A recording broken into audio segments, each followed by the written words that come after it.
నల్గొండ పట్టణంలో దోమల నియంత్రణ కోసం అన్ని చర్యలు తీసుకుంటున్నామని మున్సిపల్ చైర్మన్ బుర్రి శ్రీనివాసరెడ్డి తెలిపారు.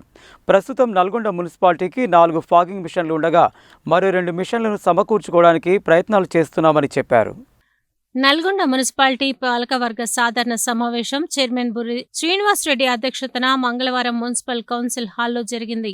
ఈ సమావేశంలో పలువురు సభ్యులు మాట్లాడుతూ నల్గొండ పట్టణంలో దోమల బెడద తీవ్రంగా ఉందని, మలేరియా, డెంగ్యూ, చికెన్ గున్యా, టైఫాయిడ్ జ్వరాల బారిన పడి ప్రజలు ఆసుపత్రుల పాలు అవుతున్నారని, దోమల నియంత్రణకు చర్యలు తీసుకోవాలని కోరారు. దీనిపై చైర్మన్ బుర్రి శ్రీనివాసరెడ్డి స్పందిస్తూ నల్గొండ పట్టణంలో ఓపెన్ ప్లాట్లు ఎక్కువగా ఉండటం వల్ల వాటిలో పిచ్చి మొక్కలు పెరిగి దోమల బెడద ఎక్కువైందని తెలిపారు. దోమల నియంత్రణ కోసం 4 పాగింగ్ యంత్రాలను వాడుతున్నామని, అవి సరిపోనందున మరో 2 పాగింగ్ యంత్రాలు సమకూర్చుకోవటానికి ప్రయత్నాలు చేస్తున్నామని చెప్పారు. పట్టణ ప్రజలు సైతం ఓపెన్ ప్లాట్లలో ఉండే చెట్లు, పిచ్చి మొక్కలను తొలగించి పరిశుభ్రంగా ఉంచాలని కోరారు. శానిటరీ ఇన్స్పెక్టర్లను, జవాన్లను అప్రమత్తం చేస్తూ పట్టణంలో పరిశుభ్రత నెలకొనేలా చూస్తామన్నారు. మలేరియా విభాగానికి నిధుల కొరత ఉంటే మున్సిపాలిటీ ద్వారానే నిధులను సమకూర్చి దోమల నియంత్రణ కోసం కృషి చేస్తామని తెలిపారు. పట్టణంలో వీధి దీపాల సమస్యలు పరిష్కరించడానికి కృషి చేస్తామని చెప్పారు. నాలాలను ఆక్రమించి నిర్మాణాలు చేపట్టిన వారిపై చర్యలు తీసుకోవాలని BJP floor leader Bandaru Prasad కోరారు. నాలాలను ఆక్రమిస్తే ఎంతటి వారినైనా ఉపేక్షించవద్దని, హైడ్రా తరహాలో ప్రత్యేక యంత్రాంగాన్ని ఏర్పాటు చేసి అక్రమాలను నిరోధించాలని సూచించారు. Municipal vice chairman Abagoni Ramesh Goud మాట్లాడుతూ నాలాలలో పూడిక తీత చేపట్టి వరద నీరు సాఫీగా వెళ్లేలా చూడాలని కోరారు. మున్సిపల్ కౌన్సిల్ సమావేశంలో సభ్యులు ప్రజల సమస్యలపై చర్చించాలే తప్ప వ్యక్తిగత విమర్శలకు దిగవద్దని సూచించారు. మున్సిపల్ చైర్మన్ బుర్రి శ్రీనివాసరెడ్డి మాట్లాడుతూ రాబోయే వినాయక చవితి ఉత్సవాలకు మున్సిపాలిటీ తరఫున చేయాల్సిన అన్ని ఏర్పాట్లు చేస్తున్నామని తెలిపారు. గణేష్ నగర ఉత్సవ కమిటీ మరియు పోలీసులు చేసే సూచనలు మండపాల నిర్వాహకులు పాటించాలని, రోడ్లపై రాకపోకలకు అంతరాయం కలగకుండా విగ్రహాలను ఏర్పాటు చేసుకోవాలని కోరారు. పర్యావరణ పరిరక్షణలో భాగంగా మట్టి విగ్రహాలనే ప్రతిష్ఠించాలని, రంగుల విగ్రహాలను ప్రతిష్ఠించి చెరువులు, కుంటలు, నదులు వంటి నీటి వనరులను కలుషితం చెయ్యవద్దని కోరారు. సమావేశంలో municipal commissioner Syed Musab Ahmed, EE రాములతో పాటు కౌన్సిల్ సభ్యులు పాల్గొన్నారు. చివరి స్టేజ్ ఉంది కాబట్టి ఏం చేయలేని పరిస్థితి అది డిపాజిట్ చేయాల్సి వచ్చింది. అని మా కలెక్టర్ రిక్వెస్ట్ చేశారు, మీకు మీరు ప్రాపర్ ఛానల్ పొమ్మన్నారు. అప్పుడున్న అధికారుల నిర్దేశం వల్ల ఈ ఇబ్బంది అయింది. సో ఆడియో రేపు మనకి ఏ స్కీమ్ అయినా ఆడియో చేయాలి నోటిఫైడ్. సో వాళ్ళ ఇబ్బంది పెట్టడం మనం పొరపాటు. సో దాన్ని మనం అది పెట్టాము. అలాగే ఫైనల్ కౌంటర్ ఉండదు, థర్డ్ పార్టీ ఎంట్రీ కావాలి. ఇప్పుడు దేశం చెప్పినట్టు ఎక్కడైనా పేపర్ ఉంటే థర్డ్ పార్టీ, మున్సిపాలిటీ ఎంట్రీ కావాలి. థర్డ్ పార్టీ అంటే ప్రైవేట్ చెప్పే అభ్యర్థి గారు మీరు ఎవరైనా మనం ఓడిపోయి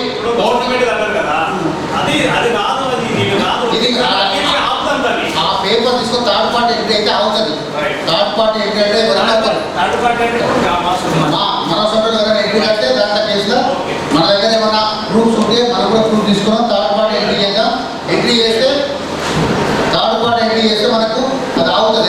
ఎందుకంటే వీళ్ళే ఒప్పుకున్నారు. ఆ రోజు ఒప్పుకొని దానికి కంపెన్షన్ ఇస్తారు. 2009లో జరిగింది. అలాగే ప్రసాద్ కుక్క 2003 నుంచి 24 వరకు వాళ్ళు ఇంకో కుక్క 900 ఆపరేషన్ కోసం ఇది వాళ్ళకు చెప్పాను. గతం ఏం జరుగుతుంది, నా దగ్గర నుంచి వచ్చేసరికి కంపల్సరీ శానిటరీ ఇన్స్పెక్టర్ అక్కడ సిగ్నేచర్ తీసుకుంటున్నాం, జవాన్ సిగ్నేచర్ కంపల్సరీ తీసుకుంటున్నాం. కొన్ని జరిగినాయి గతంలో, దానికి జరగకూడదు స్ట్రిక్ట్గా చేసినాం. అలాగే ఫాగింగ్ మిషన్స్ మనకు 4 ఉన్నాయి. 4 రెగ్యులర్ కొడుతున్నాం. కానీ ఏ డెంగ్యూ చెట్లు ఎక్కువ మన దగ్గర ఎక్కువ ఓపెన్ ప్లాట్స్ ఎక్కువ ఉన్నాయి కాబట్టి సొంత కూడా తీసుకుంటే ఎవ్రీ వీక్ మామూలుగా మన నెలకొట్లేదు. మన ఇచ్చాక ఈ కౌన్సిల్ మార్చి ఇచ్చాక ఎవ్రీ 15 డేస్కి ఒకసారి కొడుతున్నాం. ఈసారి వర్షాలు పడలేదు కాబట్టి మనకు ప్రాబ్లం కనపడలేదు. కానీ రేపు వచ్చే నెలలో వర్షాలు వస్తే మాత్రం ఇబ్బంది పడే అవకాశం ఉంటుంది. కాబట్టి మరి ఆ రోడ్ వేసిన ఆ కాంట్రాక్టర్తో చేపిస్తారో లేకపోతే మన జవాన్లతో చేపిస్తారో కానీ ఖచ్చితంగా ఆ వెంట్స్ అన్నింటినీ క్లీన్ చేయించి ఒకసారి వాటర్ పెట్టి చూడాలి. ఎందుకంటే నీళ్లు ఎక్కడెక్కడ ఆగితే మాత్రం మళ్ళా ముప్పున గురే అవకాశం ఉంటుంది పట్టణం. కాబట్టి ఆ విధంగా వాటి మీద ప్రత్యేకమైన శ్రద్ధ పెట్టి రేపటి నుంచి ఆ కార్యక్రమాలు చేయాలని చెప్పేసి కమిషనర్ గారిని కోరుతా ఉన్నాం. అదేవిధంగా ఈ స్ట్రీట్ లైట్ విషయానికి వచ్చిన వచ్చినప్పుడు ఓన్లీ 18 వాట్స్ మాత్రమే అందుబాటులో ఉన్నాయి లైట్స్.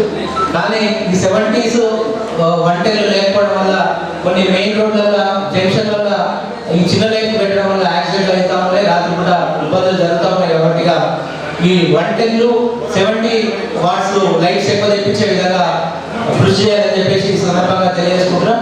అదేవిధంగా కౌన్సిలర్లు గారు చెప్పేది ఏంటంటే, ఇది మనం ఈ కౌన్సిలర్లో చర్చించాలి కానీ వ్యక్తిగత విమర్శలకు పోయి ఒకరినొకరు నువ్వెంత నేనంత చూసుకోవడం వల్ల అనుకోవడం వల్ల వచ్చే లాభం ఏముండదు. ఏ సమస్య అయినా కూడా ప్రజల అభిష్టం మేరకే మనం పనిచేయాలి తప్పితే సొంత ఎజెండాలు పెట్టుకొని మాత్రం మున్సిపాలిటీలో కౌన్సిల్ మీటింగ్లో మాట్లాడదని మాత్రం అందరికీ కూడా ప్రత్యేకంగా చేతులెత్తి నమస్కరించి ప్రార్థిస్తుంది. మా వాళ్ళ 3-4 ఎమర్జెన్సీగా ట్రైన్ల ప్రాబ్లం ఉంది. గొప్ప ట్రైన్లు వర్షాలు వచ్చినప్పుడు తీవ్ర ఇబ్బందులకు గురవుతున్నాయి. మీకు కూడా చూపించడం జరిగింది. ఆ గౌతమి కాలేజ్ వెనుక సైడ్ మన మాధవ అంజన గారి సంతుల, అదేవిధంగా రాఘవేంద్ర కాలనీల, ముఖ్యంగా ఇంతకుముందుకు చెప్పిన కదా నేను, ఆ మోరీ దగ్గర నాలా ఏం చేస్తారో మీరు ప్రత్యేకంగా దృష్టి పెట్టండి. వాళ్ళ పట్టా ల్యాండ్ అయితే మన వాళ్ళను అన్యాయం చేయమన్నట్లేము. నాలా మీద కడితే మాత్రం ఎంత పెద్దవాళ్ళంతా కూడా వాళ్ళ మీద యాక్షన్ తీసుకోవాలని మరొకసారి విజ్ఞప్తి చేస్తున్నాం. ఇంకోటి ఏంటంటే, దాదాపు నజరుద్దీన్ ఆయన ఒక 20 సంవత్సరాల నుంచి పోరాటం చేస్తే ఆయన ఎప్పుడూ అడిగారు ల్యాండ్ ఇవ్వాలని. అది మనం ఇవ్వలేకపోయి ఆయన కూడా ₹1 కోటి వేసుకొని వచ్చాడు. అంటే రిలేషన్ ఎక్కడ నడుస్తుంది? ఆయన బాలబ్రహ్మచారి, ఆయన దాదాపు 24 కోల్పోయాడు. ఆయనకు మన కౌన్సిల్ తీర్మానం కూడా ఉంది, ఆయన ల్యాండ్ ఇవ్వాలి, మన మున్సిపాలిటీ కేటాయించారు. ఆయన అంటే ఆయన ఇప్పుడు కోల్పోతే ఆయన 2 కోట్లు. అంటే ఇచ్చుకుంటూ పోతే మనము ఎక్కడికి తెచ్చిస్తాం? కాబట్టి మరొకసారి ఆలోచించి వీళ్ళకు మనం ఇచ్చుకుంటూ పోతే కాదు. ఇప్పుడు అన్నట్టు ఇది ల్యాండ్ గీడ కాకుండా ఏడాది కేటాయించే ప్రయత్నం చేద్దాం. ఇంత అమౌంట్ అయితే మన ఈయన తర్వాత దాదాపు చాలా మంది ఇట్లా బోర్ల మీద బోర్లు పోవడం వల్ల కొంత మనం రోడ్డు చేసుకోవడం వల్ల చాలా మందికి ఈ ఒక్కటి మనం చేసుకుంటూ పోతే ప్రతి ఒక్కరు మనం ఇది చేస్తాడు.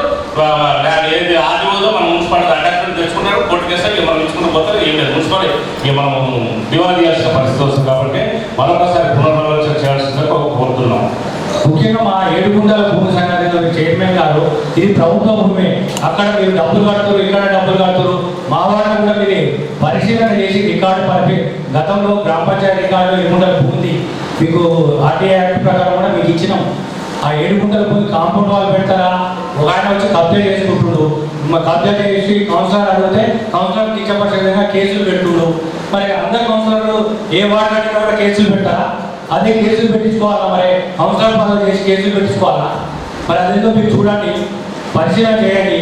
లేకపోతే మీరు మీ కౌన్సిలర్ రావడం కూడా వేస్ట్ ఇక. కౌన్సిలర్కి ఏం వాల్యూ ఉంది? 55 కోట్ల నిధులు మరి వాటర్ సీసీ రోడ్ వేస్తే చెప్పరా? కనీసం కూర్చోవాలన్నా? కౌన్సిలర్ ఎందుకు, ప్రజలు ఎందుకు ఎన్నుకోరు? అంత కించపరిచే విధంగా కౌన్సిలర్ కించపరిచే విధంగా చేస్తూ పట్టండి. రాబోయే వినాయక చవితి సందర్భంగా మున్సిపల్ పురపాలక సంఘం ద్వారా పట్టణంలో అంతా క్లీన్ చేసి మరియు పట్టణంలో ఏదైతే నిమజ్జనానికి కావాల్సిన ఏర్పాట్లకు మళ్ళీ 9 రోజుల ఏర్పాట్లకు బడ్జెట్ కేటాయించడం జరిగింది. అలాగే నల్గొండ ప్రజల విజ్ఞప్తి ఏంటంటే, మట్టి విగ్రహాన్ని పెట్టి పర్యావరణాన్ని కాపాడాలని కోరుకుంటున్నాము. ఎందుకంటే మట్టి విగ్రహం ద్వారా అయితే మంచిగా ఉంటుంది. ఎందుకంటే చెరువులలో ఈ కలర్స్ ఇవన్నీ వీటి వల్ల పర్యావరణం దెబ్బతింటుంది. కాబట్టి పట్టణ ప్రజలను కోరుకుంటున్నాం ఈ మట్టి విగ్రహాలు ప్రదేశాన్ని. అలాగే ఈ ఉత్సవ కమిటీ చెప్పిన విధంగా, ఈ పోలీసు వాళ్ళు చెప్పిన విధంగా మనం నెంబరింగ్ తీసుకొని, అలాగే విగ్రహాలు రోడ్ల మీద కాకుండా ఎవరికి ఇబ్బంది కలగకుండా మీరు ఏర్పాటు చేయాలని కోరుకుంటున్నాం. మున్సిపల్ సాధారణ సమావేశం మున్సిపల్ చైర్మన్ బుర్రి శ్రీనివాసరెడ్డి గారి అధ్యక్షతన జరిగింది. ఈ కార్యక్రమంలో అనేక పట్టణానికి సంబంధించిన సమస్యల గురించి చర్చించడం జరిగింది.